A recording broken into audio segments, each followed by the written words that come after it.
And stimulation's a big thing, especially in your eyes, because your eyes are direct windows into your brain. And they also stimulate movement, stimulates your spine. Most people don't know that your eye movements, if you start putting eye movements, and I put electrodes down your spine, as you're moving your eyes, your back muscles will start firing. Most people don't know that, but that's how, like if a frisbee's coming right at your face, you can go, oh, you can pull a matrix, whoa, let the frisbee go by, because before it got there, your eyes saw it and started tightening up the muscles so you could reflexively act. Okay, so eye movements are big. So what do we like to do right before we go to sleep? We want to catch a movie.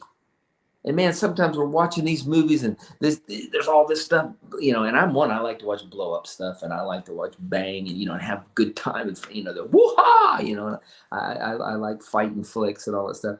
But there's a lot of movement and a lot of action. So my eyes are pinging like this. What do you suppose my spine's doing? Bam, bam, bam, bam, bam, bam, bam, bam, right? So I've just lit myself up and say, I'm gonna go to bed now. If you want to watch your movie, get done with your movie and then have like a slow down ritual, if you will, the last hour before you go to bed.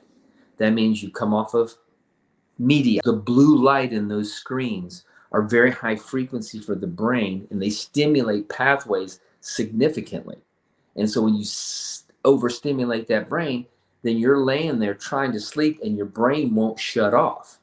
And that's just not going to allow you to cycle into those deeper levels of sleep. Smart, practical rituals, they don't really cost you anything if you'll listen to me.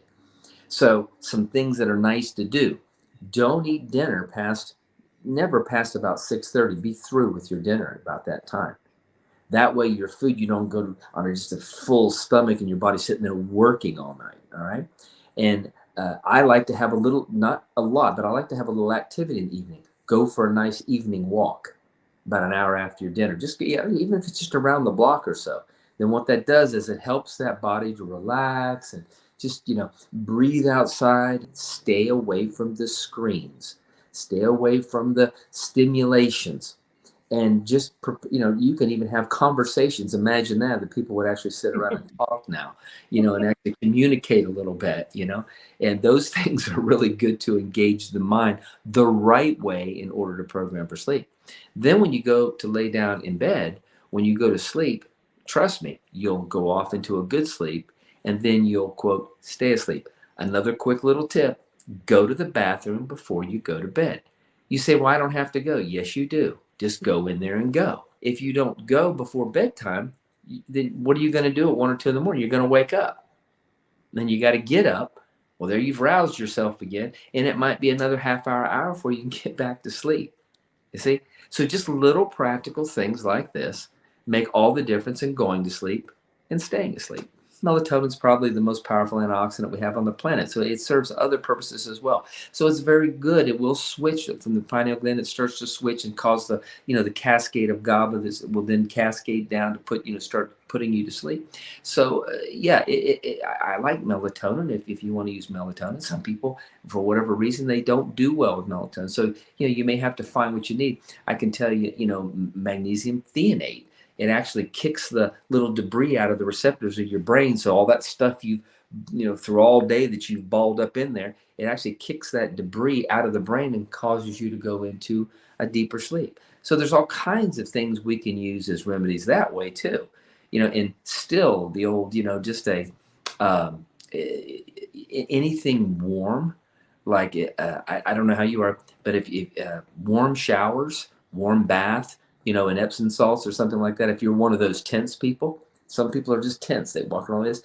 A nice, hot shower before you go to bed. Not too hot, but just a nice hot, warm shower, or a warm, hot, warm Epsom salt bath for 15 minutes.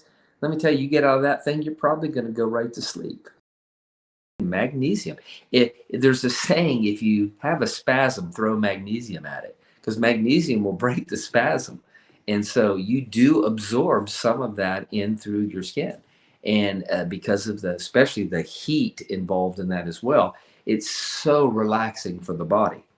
And so your body actually is kind of designed for those salts. So you want to talk about something very, very relaxing. And some people use certain essential oils, lavenders and others, that they like. All these things are good and they're natural. and they relatively inexpensive. So anything that you can do to get yourself to sleep, and more importantly, to keep yourself asleep. I wake up every morning. I don't need an alarm clock. I'm waking up at 5 o'clock, almost right on the dot, and I get up. If I lay there and I start, then you start getting groggy. Next thing you know, you start getting sore because you're like, I just get up and I go in there and I have my morning coffee. And I've shared with you how I have that coffee. You've seen me online do that before. And so I'm going to have that cup of coffee and I'm going to take my time. That's my prayer time.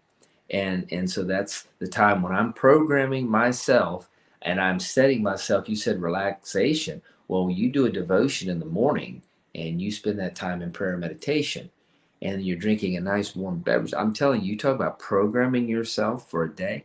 And me, I always go for a walk when I'm doing that. I call it my prayer walk. I do that every morning, unless the weather's inclement.